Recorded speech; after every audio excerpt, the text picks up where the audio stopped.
hasn't told you, I am Robert Blechman, and I am a Twitter novelist. For those of you who are interested in following some of my work, I originally published my novel in the Twitter account called KBs Twit Story. I have been told by people who tell me they know better that I should have picked a simpler name. So my sequel will be in a different account. But I created a companion blog, which will follow both the current and the future versions, called Whalefire, and it's after Vladimir Nabokov. And that was based on the fact that my daughter said to me at one point, I don't understand some of the things you're referencing in your novel, because I refer to James Joyce, I refer to Herman Melville, I talk about media ecology, I refer to general semantics. Why don't you create a blog where you explain what you're doing? And I said, well, I can do better than that. I can do like Vladimir Nabokov did in Palefire. I'll create a blog where I just go off on a tangent and say whatever I feel like saying. So that's the purpose of that. And my other blog is The Model Media Ecologist, and I published some papers on other topics at the site you see there, The Savage Mind on Madison Avenue and The Heart of the Matter. Of course, the title, The Tedium is the Message, is a play on Marshall McLuhan's famous phrase, the medium is the message. My talk is about social media in general and about Twitter in particular. I will talk about the rise of internet-based social media in the context of the history of communications advances, some of which Tom has already set up for me. Thank you, Tom. And the possible impact of social media on public and private discourse. I will end with a discussion of my own efforts to use social media for creative endeavors. If you came today wondering whether it is possible to write an entire novel in Twitter, spoiler alert, the answer will be yes. Is Twitter making us dumber? That's a good question. As Neil Postman might put it, is it increasing our crazy talk, stupid talk proclivity? According to Bill Keller, editor of the New York Times, in a Twitter discussion, opinions and our tolerance for others' opinions are stunted. Whether or not Twitter makes you stupid, it certainly makes some smart people sound stupid. And Nicholas Carr has noted that there's a growing body of scientific evidence that suggests that the net, with its constant distractions and interruptions, is turning us into scattered and superficial thinkers. But this is not a new approach to new media. Every new medium of communication is initially met with fear and trepidation by someone. The printing press allowed the general public to have access to books and thus to knowledge that had not been available to them before. General literacy was of some concern to the Catholic priest who feared that a population with access to Bibles in their own language, who feared a population with Bibles in their own native language. How could the laity be trusted to interpret the Word of God? Martin Luther soon proved their fears anything but groundless. Luther translated the Bible into German, and the Catholic hierarchy's monopoly on divinely revealed knowledge evaporated. The printing press also led to broader inquiries into science, the arts, history, and human nature, known in hindsight as the Renaissance. This first technology of mass production provided a model for industrialization, the factory system of manufacture, as well as the economic system of capitalism. In addition, a literate populace was the foundation for democracy. Print-based literacy led to standardization of spelling, rules of punctuation, and mandates about proper grammar, things about books we take for granted today. For example, it wasn't until 75 years after the invention of the printing press that someone thought to number the pages of the book. Attitudes towards new media change over time. In the Gutenberg Galaxy, Marshall McLuhan noted how Elizabethan playwrights thought print publication of their work a form of prostitution. In Sonnet 110, William Shakespeare wrote, "Alas, 'tis true, I have gone here and there and made myself a motley to the view, gored mine own thoughts, sold cheap what is most dear." The publicizing or confessional outing of private views seemed to the writers of Shakespeare's era to warrant the association of the printing press with pornography and filth. The next breakthrough in communications, the telegraph, followed closely by the telephone, enabled communication across any distance.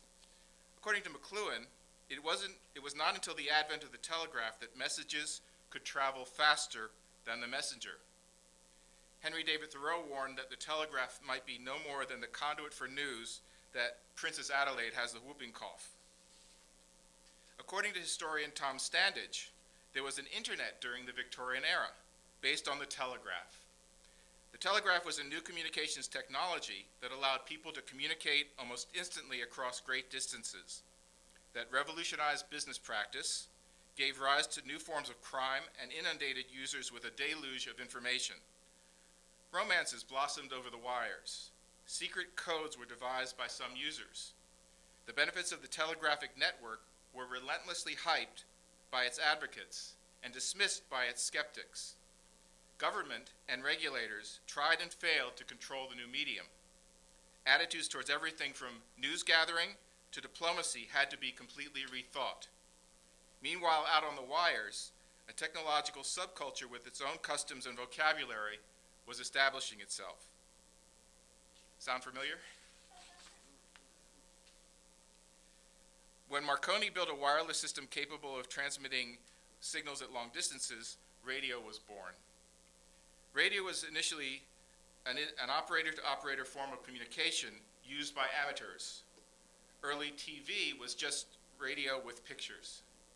Both mass media matured into significant conduits for entertainment, news, and commerce. Though McLuhan suggested that radio and then television made us all neighbors by creating a global village, critics like Newton Minow called television a vast wasteland. And media ecologist Neil Postman complained that TV trivialized discourse to the point where we were amusing ourselves to death. This brings us to the digital age. The printing press, the telegraph, radio, and television required access to large amounts of capital to bring about functional operations.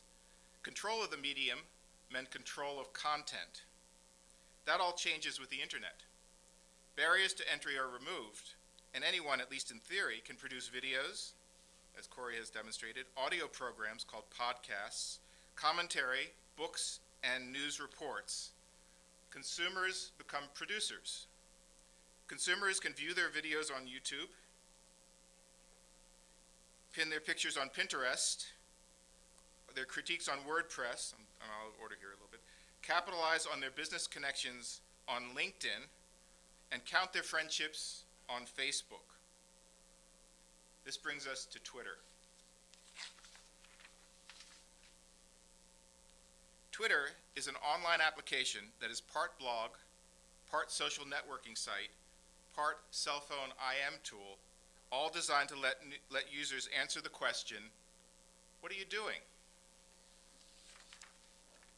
There are over 500 million active users in Twitter, and they're in excess now of 340 million tweets daily. History repeats itself as we learn to adapt to publication of our private thoughts and lives in the era of new social media. Internet resources like Twitter and Facebook offer to democratize the publication process, but also permit the unintentional outering of previously private spaces, as our former Congressman Anthony Weiner learned to his chagrin. Twitter creates a new channel of communication and facilitates a new way of seeing and understanding people. Although most individual tweets say very little, ardent Twitterers say that the magic comes from following people over time, developing a sense of who they really are and knowing at nearly any moment what they are doing and how they feel about it. What are some of the downsides? The most common criticism of Twitter is that it enables inane interaction. As an asynchronous broadcast service, there is no guarantee that any individual tweet will be read. So how do you maintain continuity? And that was one of my concerns. While McLuhan didn't have anything to say about posting in Twitter, he was gone before it started, media scholar Paul Levinson has noted that McLuhan's penchant for aphorisms like the medium is the message or we all live in a global village would have made him a natural tweeter. McLuhan came closest to Twitter with his observation about navigating through the digital technology. What could be more practical for a man caught between the Scylla of a literary culture and the Charybdis of a post-literate technology than to make himself a raft of ad copy? MIT media theorist Sherry Turkle believes that friendships based on screen interactions have limitations. They are weak rather than strong connections. So she distinguishes weak connections and strong connections in terms of friendships. We become accustomed to new ways of being alone while we're together. Texting and email and posting let us present the self we want to be, not the self we actually are. And in the final analysis, email, Twitter, and Facebook, in her opinion, do not substitute for face-to-face conversation. Twitter has been criticized for demeaning discourse, perverting grammar, and degrading spelling and punctuation. But is something else possible? The New Yorker magazine has given legitimacy to the notion of Twitter literature. Starting on May 24, 2012, Jennifer Egan tweeted her short story, Black Box, at the rate of 1 tweet per minute for an hour each night until she completed her Twitter short story. This was then published again in the New Yorker magazine itself and on its website. Novelist Elinor Lipman has been tweeting an election-related poem once a day for the past 16 months. The first 200 tweets have already been collected in a book. Here's yesterday's entry. Women voters, can you name a right-wing stance that helps a dame? Friends admit unequal pay, and sometimes rape is A-okay. To challenge the negative responses to Twitter, I conceived a literary experiment. Was it possible to maintain a narrative structure and attract a reading public in Twitter 140 characters at a time? Starting on May 6, 2009, I posted a new executive severance tweet twice a day, every day at 9 a.m. and 9 p.m. for 15 months, never missing a deadline. During the year and a quarter of my extended publication, I averaged 180 followers a day. And that varied. Sometimes I go up as high as 220, sometimes it would dip a little bit lower, but some of it's misleading. Evidently, there are people who do robo-scans of Twitter, and they look for keywords, and then they contact you, and there are ways to go use an @ sign, and you can send a direct message. So if I tweet, for example, a comment about fly fishing, suddenly I get a bunch of followers wanting to sell me fishing equipment. And that went on all during the conversation. Twitter's 140-character limit required intensive wordsmithing, the omission of punctuation in some cases, and a lot of counting. Spelling, punctuation, and grammar had to bend to the dictates of the medium. In other words, the standards we have accepted since the printing press are now being challenged by digital age literacy.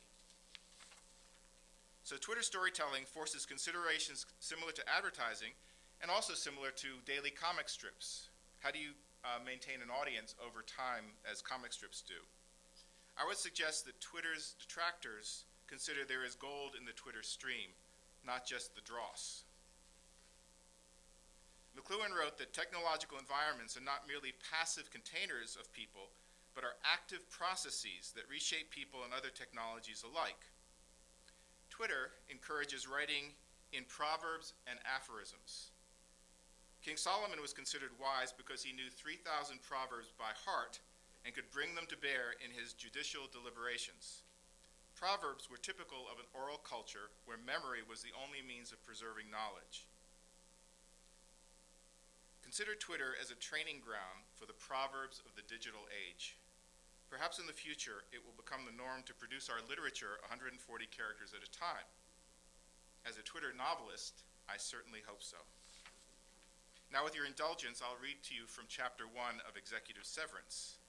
And I think to give you the full Twitter experience, I'll display each tweet on the screen as I read it. And I actually was very conscious of the fact that my story needed to be read. If anybody ever decides to make this into a movie, they're going to have a hell of a time, let me tell you.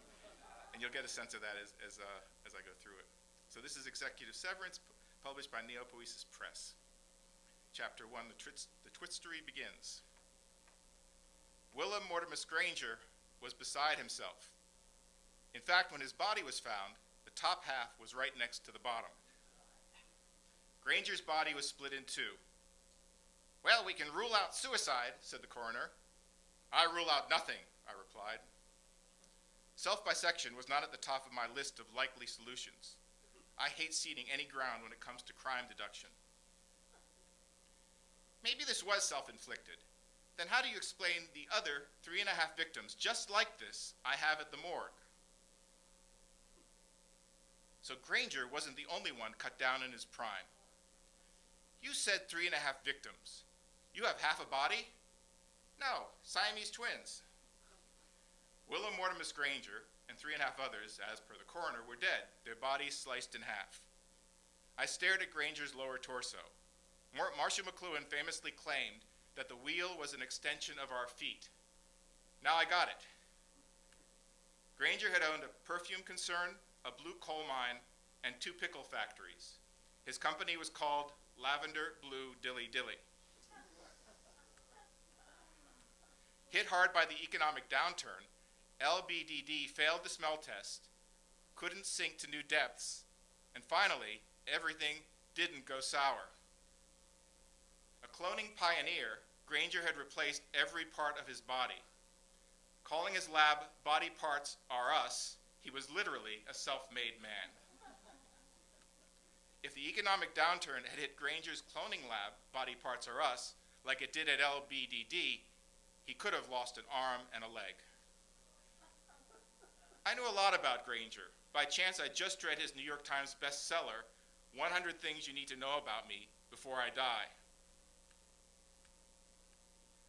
"I was born at a very young age," begins Granger's autobiography, 100 Things. "I was very close to my mother at the time.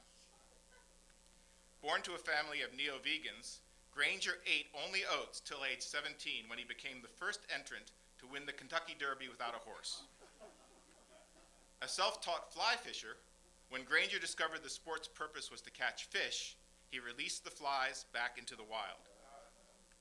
I looked at Granger's severed torso. Here, and here, lay the remains of an entrepreneur, athlete, scientist, and podcast mime. Sure, he was a failed entrepreneur, uncertain athlete, questionable scientist, but he was undeniably a world-class podcast mime. Who can forget Granger's podcast masterpiece, Man Walking Against the Wind, or Man Trapped in an Invisible Queue? Now he was ready to perform his final mime podcast, Man Silent as the Grave. Placing myself next to his torso, I pressed record. Willem Granger was dead because despite all his advantages, he couldn't be in 2 places at the same time. We stood a moment in a respectful silence, which the doctor broke by asking, "How could you do mime in a podcast?" Just then my cell rang. Granger's last podcast would be ruined. I scooped up my cell, wondering when I uploaded Torn Between Two Lovers as a ringtone. My own phone was strangely silent. By the time I pried the other cell phone from Granger's cold, dead hand, the music had stopped. Looking for caller ID, I saw 2 things. Granger had been on Twitter at the moment of his death, and the battery was almost dead. Granger had been tweeting when he died. This phone was the Holy Grail, the Rosetta Stone, the Jeopardy daily double of this case. If Granger tweeted his assailant's name or some clue, I'd wrap up this case and tackle the 3.5 other victims at the morgue. If Granger wrote, "Hey, Larry from LBDD, what are you doing here?" or "Saw Vince from the lab," those would be definite leads. Granger had married twice, divorced 3 times. His last wife had been really, really mad at him. Perhaps she would be fingered in a tweet. I needed to know 3 things. What was the motive for the murder? What was the method? What was this stuff I just stepped into? "What is this stuff, tapioca?" "No," said the coroner, "that's his spleen. It looks just like tapioca." "Believe me, it's not." Doc's words reassured me. Tapioca always turns my stomach. Wiping my shoe on Granger's shirt, I tapped the phone on with my pen. As the phone came to life, the coroner scoffed, Do you seriously believe you can solve this case by following Granger on Twitter?